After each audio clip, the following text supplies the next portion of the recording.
Good morning, students. Welcome to Body Biology A to Z. Today now we are discussing about 9th chapter Applications of Biotechnology ல recombinant vaccine அப்படிங்கிற ஒரு heading பார்க்கலாம். இப்ப recombinant vaccine எப்படி sir prepare பண்றாங்க? How will you prepare recombinant vaccine அப்படின்னா rDNA technology.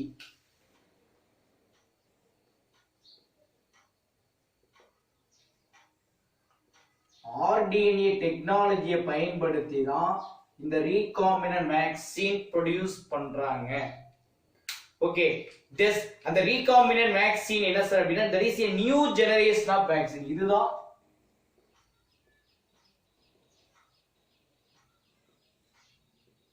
new generation of vaccine. Understand? Okay, the rDNA technology எதுக்கு use ஆகுது? rDNA technology can using produce new generation of vaccine. So in this vaccine is called recombinant vaccine. இப்போ இந்த vaccine உடைய வேலை என்ன sir? இது என்ன பண்ணுது அப்படின்னா ட்ரெடிஷனல் வேக்சின் இருக்கு இல்லையா, அப்ப ட்ரெடிஷனல் வேக்சின் என்ன பண்ணுது அப்படின்னா ஓவர் கம் பண்ணுது. ஓகே, இது எதை சார் ஓவர் கம் பண்ணுது? Over come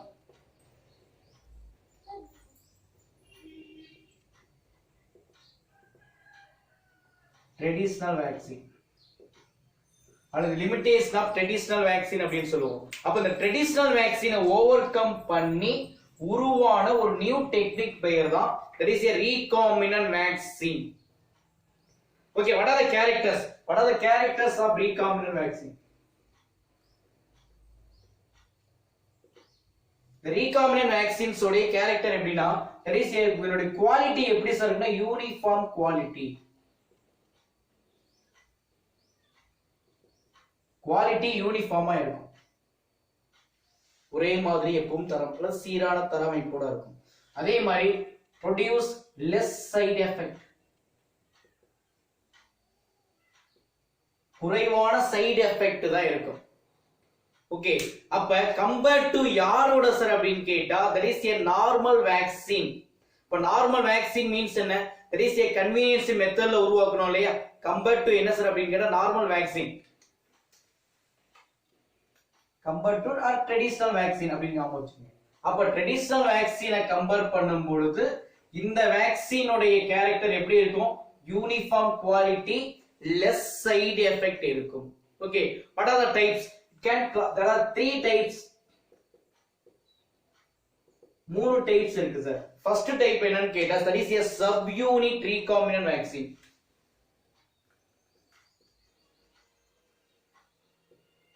Subunit recombinant vaccine. Okay, the second one is called attenuated recombinant vaccine.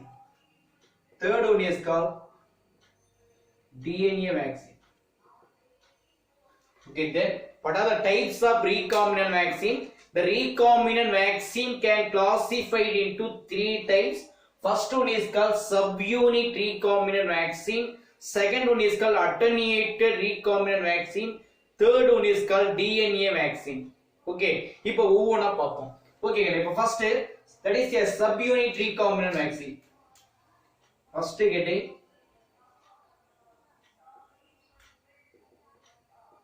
subunit recombinant vaccine. Okay, அப்ப in this vaccine use எதை சார் யூஸ் பண்றோம்னா components of pathogenic organism. In this vaccine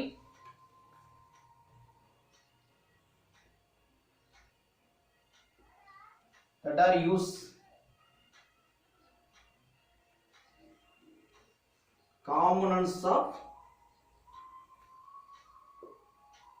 pathogenic organisms. So what is pathogenic அப்படினா என்ன meaning? disease causing. ಅಂದ್ರೆ pathogen அப்படினாவே disease causing. இங்க pathogenic organism rather than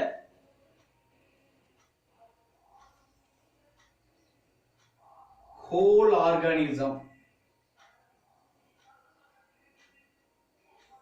சரிங்க, முழு உயிரியை பயன்படுத்துவதற்கு பதிலாக இங்க என்ன பண்றோம்?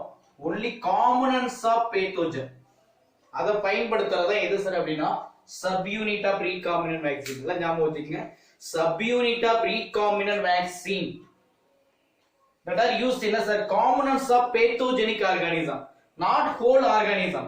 ஒரு உயிரிய முழுமையை பயன்படுத்தல, அதுல இருக்கக்கூடிய காம்பனன்ட்ஸ். ஓகே, அப்ப என்னென்ன காம்பனன்ட்ஸ் அப்படிங்கறத பின்னாடி சொல்றேன். டிஎன்ஏவா இருக்கலாம், புரோட்டீனா இருக்கலாம், ஆர் பெப்டைட்ஸா இருக்கலாம் அப்படின்னு சொல்லுவோம். சரிப்பா, இப்ப சப்யூனிட் ரீகாம்பினன்ட் வேக்சின் எதை பயன்படுத்தி prepare பண்ணிருக்காங்கன்னா that is a rDNA technology.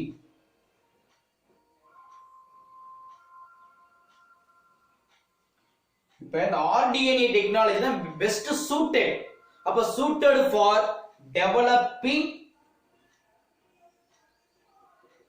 the subunit vaccine or recombinant vaccine. கேட்பாங்க என்ன மெத்தட் சார்?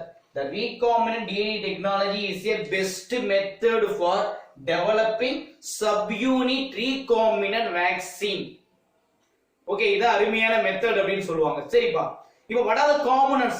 இப்போ இந்த காம்பனன்ட்ஸ்ல என்னென்ன சார் யூஸ் பண்றாங்க? அப்ப காம்பனன்ட்ஸ் சொல்லிருக்கோம்ல, அப்ப அந்த என்னென்ன காம்பனன்ட்ஸ் மெயினா பாத்தீங்க அப்படின்னா புரோட்டீன்.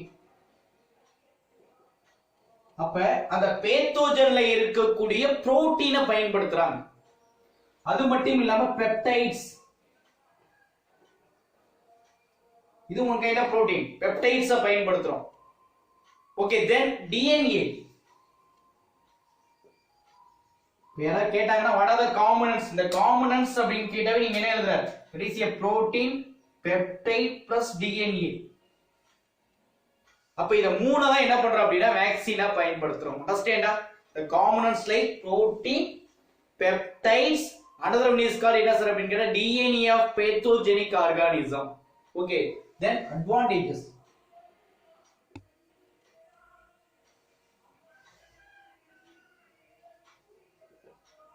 சரி, இதோட அட்வான்டேஜஸ் என்ன? அதாவது அட்வான்டேஜஸ் அப்படின்னு சொல்லுவோம். இப்ப மேக்ஸிமம் பாத்தீங்க அப்படின்னு கேட்டா அல்லது யூசஸ் அப்படின்னு சொல்லுவோம். ஓகே, அப்ப uses of that is a subunit recombinant vaccine அல்லது advantages of subunit of recombinant vaccine. இதோட வேலை என்ன சார் அப்படினா மெயினா purity to preparation. இது ஈஸி, அதாவது மேக்ஸிமம் பியூரிட்டி அப்படினாவே நல்ல சுத்தமானதா இருக்கும். purity in preparation.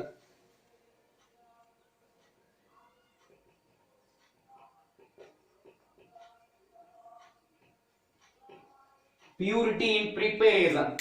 ஓகே, நல்ல சுத்தமானதா பியூரிட்டியா இருக்கும், எந்த ஒரு கலப்பும் இல்ல அப்படின்னு சொல்லுவாங்க இல்லையா, பியூரா இருக்கும். அதே மாதிரி நெக்ஸ்ட் ஸ்டெபிலிட்டி, அதே மாதிரி சேஃப். ஓகே, அப்ப ஏதாவது what are the advantages of subunit recombinant vaccine கேட்டா it is purity of preparation. இத பியூரிட்டி எந்த ஒரு என்ன சொல்லுவாங்க 100% பியூரிட்டியா இருக்கும். ரெண்டாவது ஸ்டேபிள் நிலையானதா இருக்கும். தென் சேஃபா இருக்கும். That's all. அப்ப ஈஸியா ஞாபகம் வச்சுங்க, சப்யூனிட் ஆஃப் ரீகாம்பினன்ட் வேக்சின் அப்படிங்கிறது எதை சொல்றாங்க? அங்க இருக்கக்கூடிய காம்பனன்ட்ஸ் ஆஃப் பேத்தோஜெனிக் ஆர்கானிசம். அந்த காம்பனன்ட்ஸ் என்ன?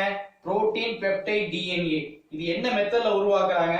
rDNA டெக்னாலஜில உருவாக்குறாங்க. இப்ப மேக்ஸிமம் வந்து பாத்தீங்க அப்படின்னா என்ன சொல்லுவோம்? அந்த காம்பனன்ட்ஸ் யார்? Protein, peptide, DNA. அதனுடைய அட்வான்டேஜஸ் யூசஸ் அப்படின்னு கேட்டா பியூரிட்டி ஆஃப் பிரிப்பரேஷன் ஒன்னு, ஸ்டெபிலிட்டியா இருக்கும், சேஃபா இருக்கும். செகண்ட் அட்டென்யூட்டட். ஓகே, செகண்ட் என்ன சார் அப்படின்னு கேட்டா அட்டென்யூட்டட் recombinant vaccine.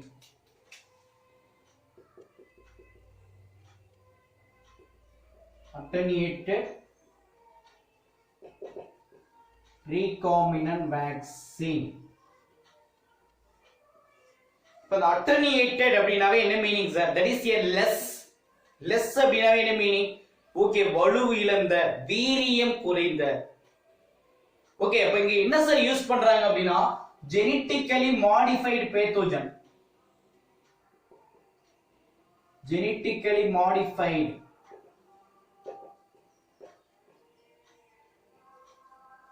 pathogenic organism. Understand? அப்ப attenuated recombinant vaccine என்ன யூஸ் பண்றாங்க? that is in genetically modified pathogenic organism. அப்ப இந்த pathogenic organism என்னவா இருக்கலாம் சார் அப்படினா மெயினா பாக்டீரியாவா இருக்கலாம், ஆர் வைரஸா இருக்கலாம். that is called genetically. but genetically அப்படினாவே ட்ரெடிஷனல் ஜீன் மாற்றம் செய்யப்பட்ட transgenic bacteria, transgenic virus. Okay, அப்ப genetically modified means என்ன? ஜீன் மாற்றம், that is a transgenic. அப்ப transgenic bacteria or transgenic virus. okay, in this virus that is a live vaccine. இது அப்படியே பயன்படுத்துறாங்க. இது என்னவா சார் அப்படினா live vaccine. அனிமலையை பயன்படுத்துறோம்.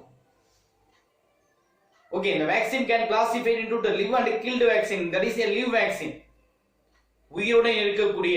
அப்ப இந்த such vaccine referred to as என்ன சார் அப்படினா that is a attenuated recombinant vaccine அப்படினு சொல்லுவோம். அவ்வளவுதான். ஈஸியா ஞாபகம் வச்சுங்க. attenuated recombinant vaccine என்ன meaning? genetically modified pathogenic organism like bacteria or virus. okay, in this use for live vaccine. அப்ப the live vaccine such as attenuated recombinant vaccine அப்படினு சொல்லுவோம். ஓகே, ரொம்ப ஆக்டிவா இருக்கிறத நம்ம இன்ஆக்டிவ் ஆக்கி, தட் இஸ் வந்து பாத்தீங்க அப்படினா என்ன பண்ணுவோம்? ஓகே, வீரியம் குறைத்து பயன்படுத்தக்கூடிய ஒன்றாக இருக்கு. சரி, இதுல நிறைய எடிபிள் வேக்சின் ஒன்னு கொடுத்திருப்பாங்க பாருங்க.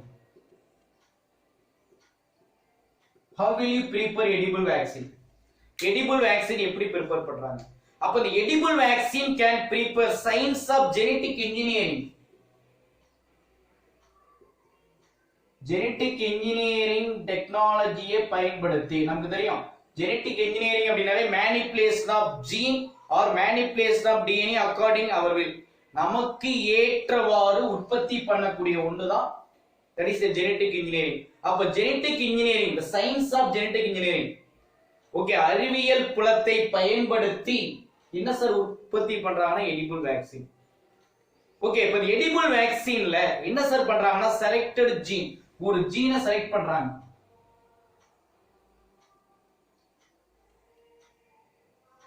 ஓகே, ஒரு ஜீன் செலக்ட் பண்ணிட்டாங்க.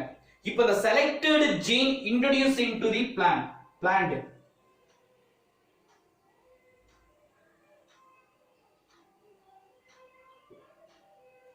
introduce என்ன சார் அப்படினா plant. இதை ஞாபகம் வச்சுங்க. the selected gene introduced into the plants. Okay, ஒரு பிளான்ட்ஸ் என்ன பண்றாங்க? இன்ட்ரோடியூஸ் பண்ணிட்டாங்க. அப்ப பிளான்ட்ஸ் இன்ட்ரோடியூஸ் பண்ண உடனே ஓகே, உனக்கு என்ன சார் பண்ணுது அப்படின்னு கேட்டா அந்த பிளான்ட்க்கு இப்ப என்ன சொல்லுவோம்? that is a transgenic plant அல்லது genetically modified plants அப்படினு சொல்லுவோம். அப்ப in this plant induce னா என்ன மீன்? in this gene introduce. Okay, எதை சார் இன்டியூஸ் பண்ணுது அப்படினா manufacture of encoded protein.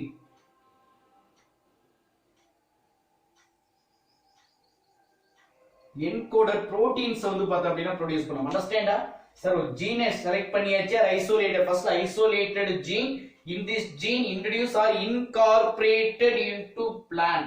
so in this plant is called transgenic plant. அப்ப the transgenic plant containing gene stimulate. எதை சார் ஸ்டிமுலேட் பண்ணுது அப்படின்னு கேட்டா there is a encoded protein. stimulate எதை sir? encoded protein. encoded அப்படினா coding protein அப்படின்னு சொல்லுவோம். Coding the antigen. Okay, ஆன்டிஜனுக்கு எதிராக இல்லனா மேக்ஸிமம் வந்து பாருங்க அகைன்ஸ்ட். ஓகே, அப்ப கோடிங் புரோட்டீன் என்ன பண்ணனும்? ப்ரொடியூஸ் பண்ணுது. Okay, then in this edible vaccine for எதுக்கு சார் யூஸ் பண்றாங்க? எதுல யூஸ் பண்றாங்க அப்படினா மெயினா the mucosal targeted. ஆக்சுவலா வந்து பார்த்தா அப்படியே என்ன சொல்லுவாங்க? mucosal.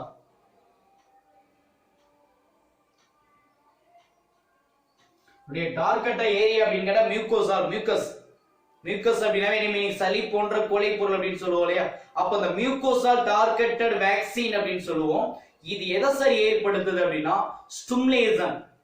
ஓகே, இது ஆக்சுவலா வந்து பார்த்தா அப்படின்னா மியூக்கோசால் டார்கெட்டட் வேக்சின் அப்படின்னு சொல்லுவாங்க. இப்போ இந்த vaccines that is a stimulate.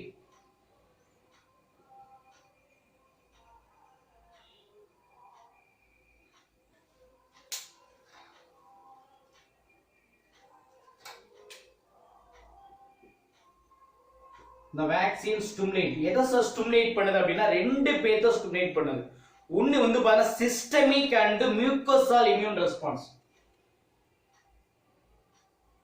systemic and mucosal immune response. சரி, இது ரெண்டையும் தூண்டும். அப்ப ஈஸியா ஞாபகம் வச்சுக்கங்க. இப்ப in this vaccine stimulate or induce, எதை இன்டியூஸ் பண்ணா? சிஸ்டமிக், உடல் ரீதியான. ரெண்டு, மியூக்கசால் இம்யூன் ரெஸ்பான்ஸ். யார் சார் அப்படின்னா இம்யூன் சிஸ்டம். ஓகே, அப்ப இம்யூன் சிஸ்டத்தை தூண்டுது. ஓகே, அப்ப இம்யூன் சிஸ்டத்தை தூண்டி ரெஸ்பான்ஸ் பண்ண வைக்கும். அண்டர்ஸ்டாண்டா? இப்ப பிரசன்ட் எடிபிள் வேக்சின் இருக்கு இல்லையா? இப்ப இந்த எடிபிள் வேக்சின் யார் சார் யாருக்காக ப்ரொடியூஸ் பண்றாங்கன்னா produced in human and animal. Okay, ஹியூமனுக்கும் அனிமலுக்கும் ப்ரொடியூஸ் பண்ணியிருக்காங்க edible vaccine, human and animals. இப்ப எது மாதிரியான டிசீஸ் சார்? டிசீஸ் லைக் வந்து பாத்தீங்க அப்படின்னா மெயினா மீசல்ஸ், மீசல்ஸ் கொப்பளமே அப்படின்னு சொல்லுவோம், கேள்விப்பட்டிருக்கீங்க? MMR vaccine, measles, mumps, rubella or ருஃபல்லான்னு சொல்லுவாங்க. That is measles. Okay, then cholera, vibrio cholerae, கேள்விப்பட்டிருக்கீங்களா? காலரா, விப்ரியோ காலரே அப்படிங்கிற ஒரு பாக்டீரியல் டிசீஸ். ஓகே, அதே மாதிரி food and mouth disease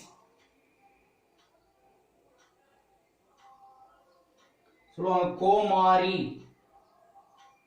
food and mouth disease. Then next hepatitis, hepatitis that is inflammation of liver, கல்லீரல் allergy நோய்கள் அப்படின்னு சொல்லுவோம். இப்போ இந்த டிசீஸ்க்கு எல்லாம் என்ன சார் யூஸ் பண்றாங்கன்னா இந்த எடிபிள் வேக்சின் யூஸ் பண்றாங்க. நல்லா ஞாபகம் வச்சுங்க. எடிபிள் வேக்சின் எப்படி ப்ரிப்பேர் பண்றாங்கன்னா ஜெனெடிக் இன்ஜினியரிங்கை பயன்படுத்தி இத ஜீனை ஐசோலேட் பண்ணி பிளான்ட் இன்ட்ரோடியூஸ் பண்றாங்க. அந்த பிளான்ட்க்கு என்ன பேருனா டிரான்ஜெனிக் பிளான்ட். அப்ப அந்த டிரான்ஜெனிக் பிளான்ட் எதை ஸ்டிமுலேட் பண்ணுதுன்னா என்கோடட் புரோட்டீன்.